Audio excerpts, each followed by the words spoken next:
पहलगाम हमले के बाद भारत और पाकिस्तान में सैन्य तनाव पर अब भारतीय सेना के चीफ जनरल उपेंद्र द्विवेदी ने बड़ा खुलासा किया है। आर्मी चीफ ने बताया कि 22 अप्रैल को पहलगाम में जो कुछ हुआ उसने पूरे देश को झकझोर कर रख दिया था। इसके अगले ही दिन 23 अप्रैल को शीर्ष सैन्य और राजनीतिक नेतृत्व की अहम बैठक हुई। जनरल उपेंद्र द्विवेदी के मुताबिक ये पहली बार था जब रक्षा मंत्री राजनाथ सिंह ने बेहद स्पष्ट शब्दों में कहा कि बस अब बहुत हो चुका। उन्होंने कहा कि 23 अप्रैल को हम सभी बैठे, सभी तीनों सेनाओं के प्रमुख इस बात पर सहमत थे कि कुछ बड़ा किया जाना जरूरी है। हमें पूरी तरह खुली छूट दी गई, आप तय कीजिए कि क्या करना है। यही वो भरोसा, राजनीतिक दिशा और स्पष्टता थी जो हमने पहली बार देखी।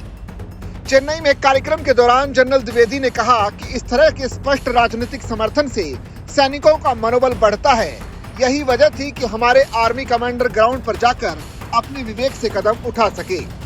उन्होंने आगे बताया कि 25 अप्रैल को हम नॉर्दर्न कमांड पहुंचे, जहां हमने सोचा, योजना बनाई, कॉन्सेप्ट तैयार किया और उसे अंजाम दिया।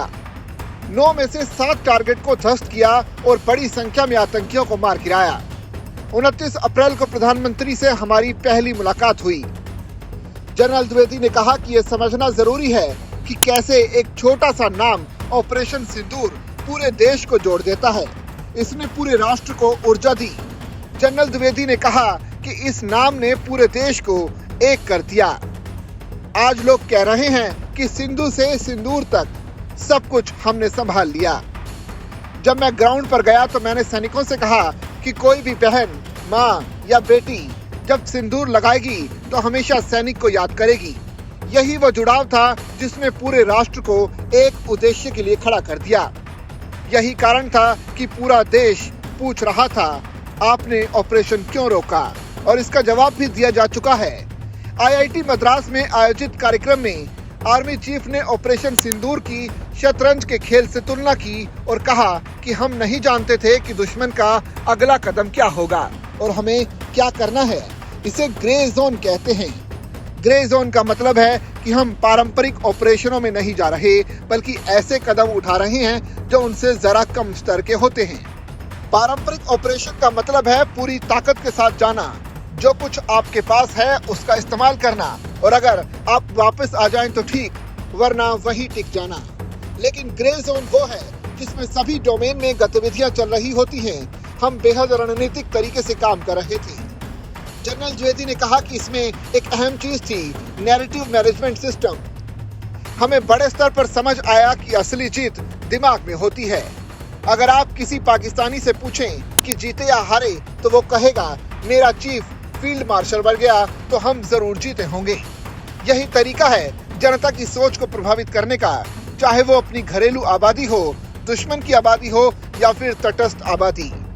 उन्होंने बताया कि कैसे उन्होंने सोशल सेंसिटिव इंडेक्स तैयार किया और एक्स समेत अन्य प्लेटफॉर्म से रणनीतिक संदेश दिए।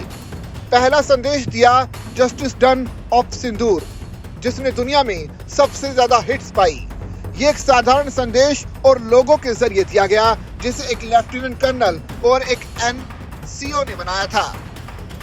उन्होंने कहा कि कूटनीतिक, सूचना, सैन्य और आर्थिक क्षेत्र में रणनीतिक स्पष्टता समय पर आई।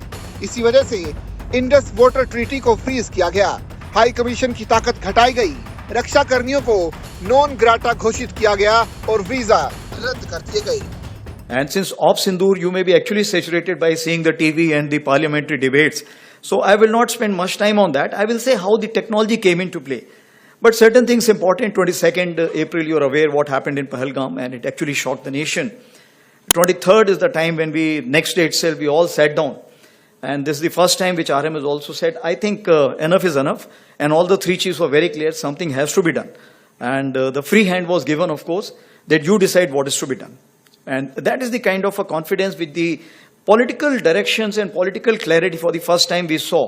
And that's what made a difference, because we want to do a lot, but that kind of hand-holding and kind of free, no terms of restrictions, if I can say that. And that is what kind of raises up your morale. And that is how it helped our army commanders or commander-in-chiefs on ground to kind of act as per their wisdom.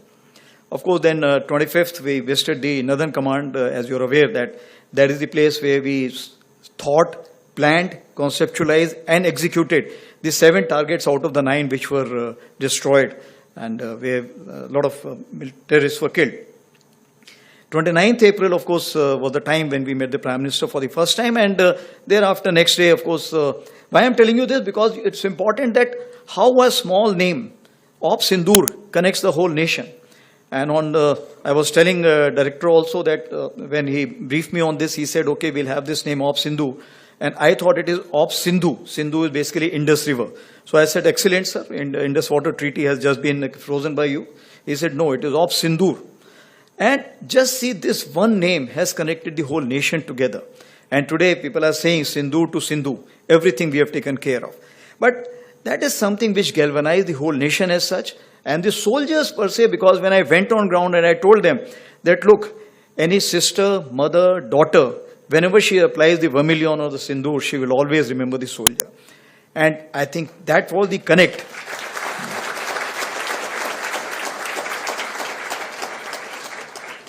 And I think that was the connect which they brought the whole nation together for one cause. And that is the reason I think the whole nation was saying, why have you stopped? I think that's the question which was being asked. But of course, that has been amply answered by. So the strategic clarity was in dime. That is diplomatic, information, military and economic. And that's why you see that the IWT was frozen, then High Commission strength was reduced, the defense personnel were moved out, persona non grata they were declared, and visas were revoked.